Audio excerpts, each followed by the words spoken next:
We know wars are bad, but do you know what's making them worse? Propaganda on social media. We have fake news, fake videos, fake claims, all sorts of things aimed at spreading false narratives. And one app seems to be worse than others. That's TikTok. It's banned here in India, but elsewhere it's on a rampage, and not the good kind. Disinformation and pro-Hamas propaganda are spreading on TikTok. People who use the app say one thing: it's clearly pro-Palestine. I have some numbers for you. The pro-Israel hashtag on TikTok has 37.5 billion views. The pro-Palestine one has around 43 billion. That's 14% more. Now you may be wondering, why is that a problem? After all, what's wrong in supporting Palestine? I'll tell you what's wrong. The content is often problematic. Some of it is simply fake. Like this video. Take a look.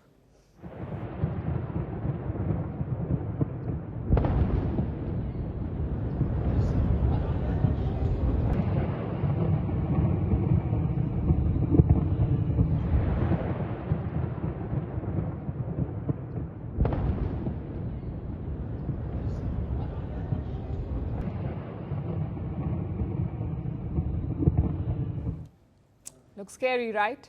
Except it's fake. This video is from Algiers. It shows the city celebrating a football victory. And that's just one example. There are hundreds of fake videos on TikTok. Then you have pro-Hamas propaganda, like calling Israeli victims mice.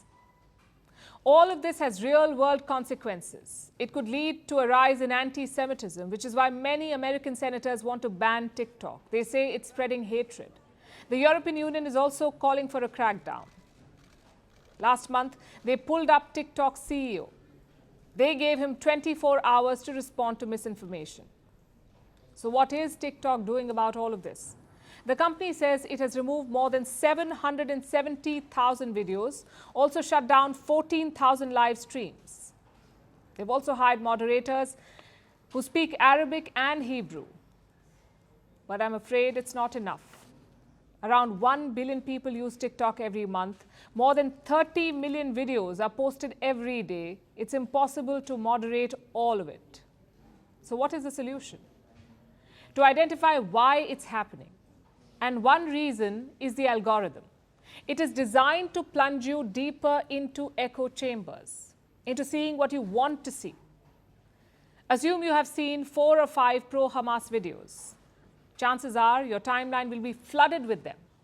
And this is true for all social media companies. So change that first, change that algorithm. And second, rebuild trust in traditional media, especially among the youth.